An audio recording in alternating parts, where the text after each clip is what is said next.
What's good, YouTube, man? We back with another video, man. We back with another Boruto chapter review, man. Chapter 74, man. If you've been keeping up with the Boruto manga, bro, you would know it's getting lit bro. It's heating up. A lot of packs getting pre-ordered. A lot of people's deaths is being foreshadowed. We just don't know who. Yeah, man. Kishimoto been hearing all that ish. I've been talking about him being washed up. And right now, he throwing down the gauntlet. Right now, currently in the Boruto manga, there's like 3 world-ending threats that could pretty much smoke the entire verse on the scene right now in the planet. Not to mention, we have Boruto and Kawaki, who's pretty much being built up to become alien world enders in the near future on the lights of something we haven't seen since fucking Kaguya. Not to mention, there's still the looming threat of an ancient alien civilization pulling up like the IRS to collect all the chakra they've been missing out for hundreds of thousands of years. Basically, what I'm saying is the Boruto writers been involved to build a mode for over like a year now, setting up the foundation for a lot of impending like lit shit in the future. But let's get into this chapter. Okay, man, the first page, man, we have Eida pulling up to the village. And I haven't spoken on Eida yet. She pretty much is just like a bitch with infinite rares. She has this ability to pretty much make all men she meet want to lick her clit within a millisecond of meet her.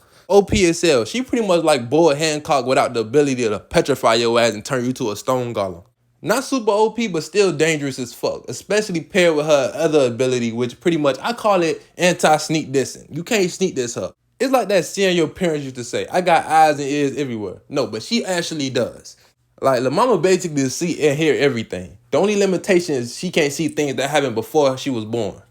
I like to think of her as a character where Kishimoto took the hopes and dreams of all women and pretty much formed a character out of her, because she pretty much have an ability to make all men love her, and she could see everything that happens and goes on within that person's life. Like, don't that sound like an ability your girl would want? But he built in like an eternal conflict where she doesn't like that ability. Like, that's a hypocrisy because she doesn't feel no one truly loves her for herself.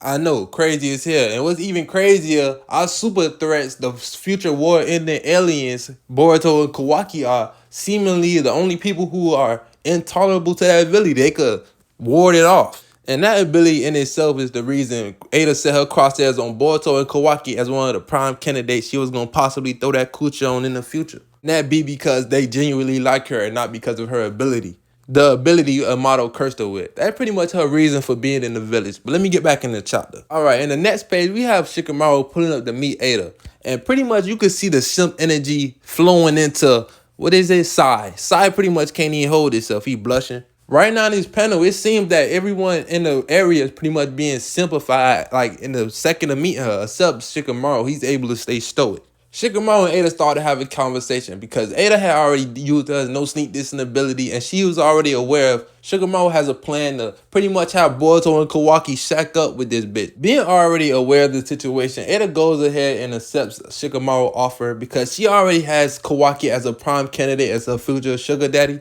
Because that plan Shikamaru already concocted already aligns with her goals of having Kawaki or Boruto, one or the other. While that conversation is going on, we pretty much get an internal dialogue from Shikamaru who notices Dameon. And if you don't know Dameon, he pretty much is like the top op in the whole series at this moment. He's the biggest threat to the series. He's already solo Cold Kawaki, and he's pretty much been built up to be the top smoker. He will smoke your pack in 2.5 seconds, and he has no qualms about doing it. He's pretty much being introduced as Boruto's King Von. He's a step in every sense of the word.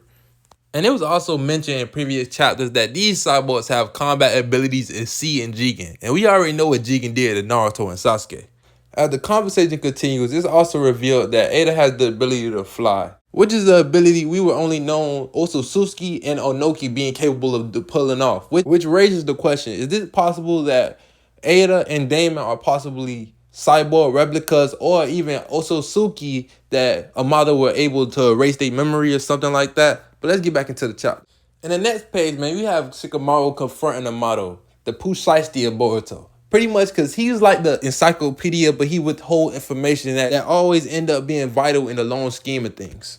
And that becomes the basis of the conversation when Shikamaru sets his ice on Amato. He asks, Like, bro, I never thought I'd see your ass again. Cause we were pretty much left under the assumption that Amato was gonna bite the dust, that Cole was gonna smoke his taco, he was gonna get packed up. But Amato was pretty much able to wiggle out of that situation using his S-rank politic jutsu. That's what I call it. Cause he has the ability to use himself as the ultimate bargaining chip, being the fact that he's an immeasurable vital asset to anyone who's able to get a hold of his technology and information and genius. Think of him just like as a Dr. Gero from DBZ, cause he had the genius and technology to pretty much turn a whole human being into some type of cyborg, world-ended Terminator. And pretty much every threat that's in the world of Boruto right now, currently in the verse, is a human being that was augmented by Amato.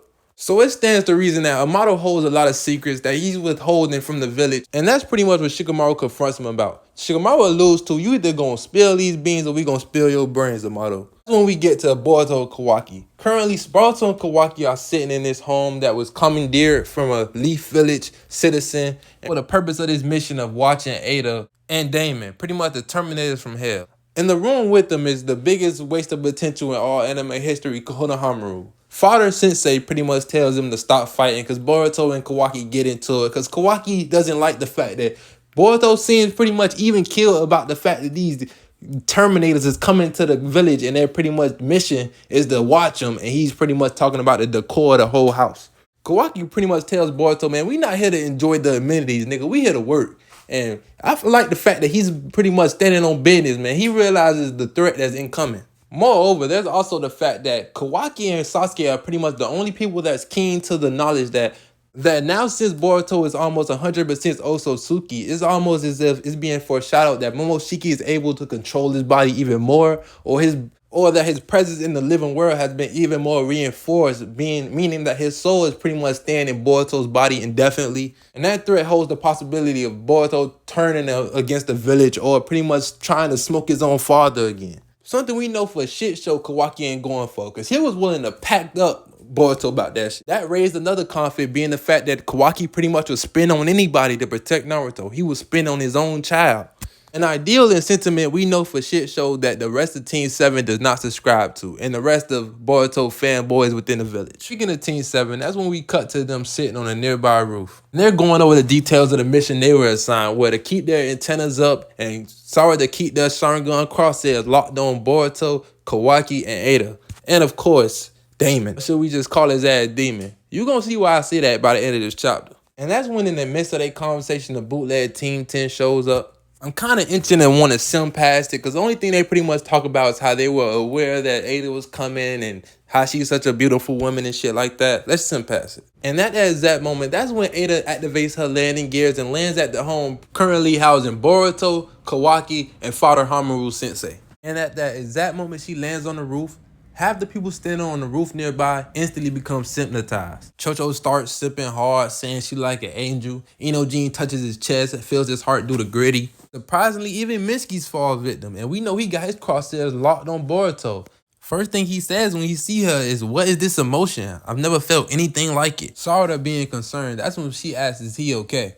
Being the fact that Sarada seems like one of the few people that's not captivated by Eida, which raises the question, does her ability have a max capacity of captives, or does it have a range? What we were able to gather from that moment is that it seems that her ability has an aimbot, because she didn't even acknowledge the people that were on that roof till after she landed. Eida then proceeds to enter into the Airbnb, and that's when she comes face to face with Father Hamaru Sensei, who shows his worth, instantly becoming useless at the mere sight of Eida. That's when we tune back in with Team 7 and Team 10, who is debating if they should go and counter Eida. And you have a moment where all the simps pretty much unilaterally agree, man, let's go check her out, man, let's see what's to her. Knowing they just want to go simp hard over her.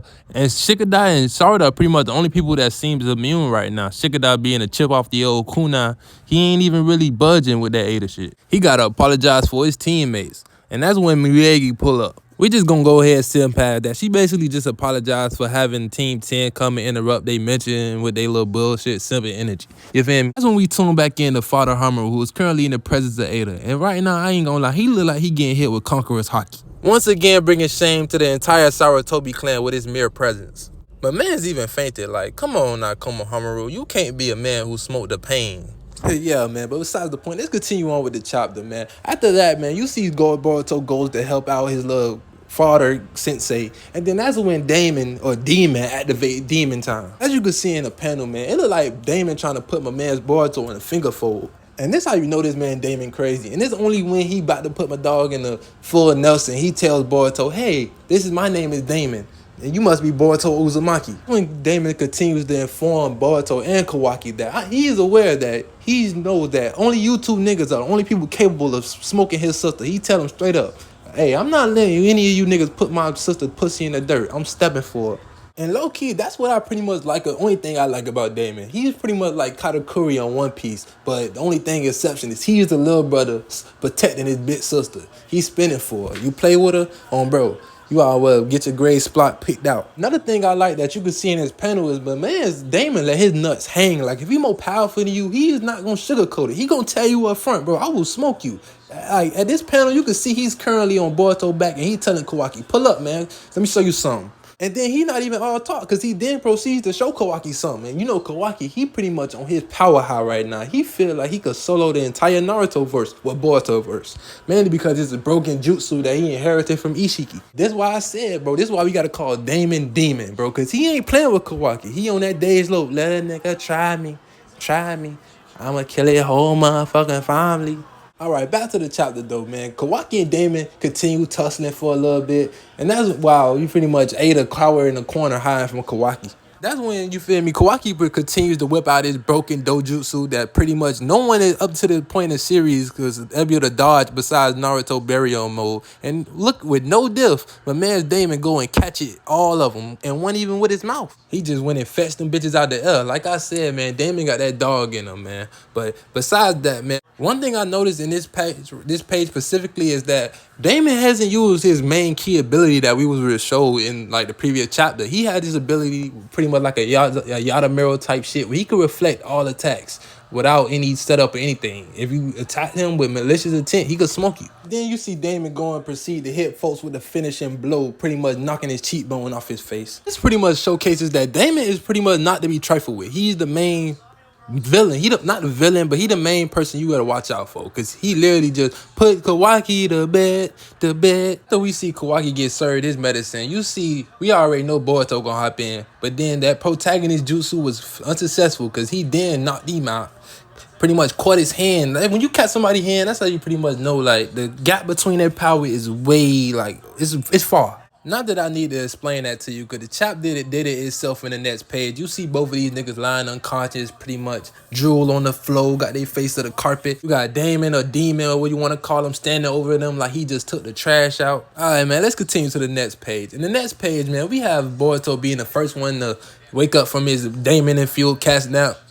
And then the first thing we notice, bro, I see is that Eida was supposed to be the simp for Kawaki, but you see she ain't wasting no time. She got my dog head on her lap and she caressing his skull. And then the first thing she say, I respect, because then she then goes on to apologize for her, you feel me, her big stepping at her little brother. And it's at that exact moment we started to notice Kawaki open his eyes. And the first thing he do is look right back at Eida, and Eida started to blush.